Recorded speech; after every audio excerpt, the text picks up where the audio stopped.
लाओजू कहते हैं, ओशो तुम्हारा विद्रोह आकाश को बिजली से रोशन करता है, मेरा साम्राज्य धीमी वर्षा की तरह है। दोनों ही जीवन के लिए आवश्यक हैं। इस पर ओशो कहते हैं, तुम्हारी बात गहन है। आप कहते हो समाज पूरी तरह टूट जाएगा तो अराजकता फैल सकती है। और हाँ, यह संभव है क्योंकि मनुष्य अभी तक पूर्ण रूप से जागा नहीं है।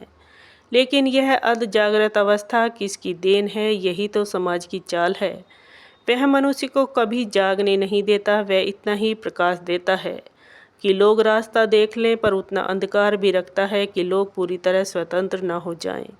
तुम्हारा डर सही है कि अराजकता हो सकती है, पर मैं कहता हूँ अराजकता से मत डरो, अराजकता ही नया जन्म देती है। जैसे माँ के गर्भ में अंधकार और हलचल में बच्चा जन्म लेता है, वैसे ही समाज की बेड़ियों को तोड़ने से मनुष्य असली जीवन में जन्म लेता है।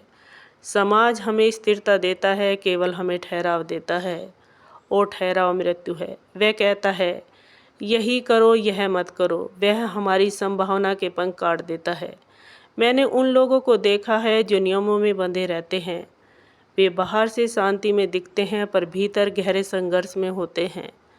उनकी आत्मा रो रही होती है। मैं चाहता हूँ कि मनुष्य अपनी आत्मा की पुकार सुने, और यदि इसका मतलब है कि कुछ समय के लिए अराजकता होगी तो वह अराजकता स्वागत योग्य है, क्योंकि वही अराजकता नई व्यवस्था लाएगी।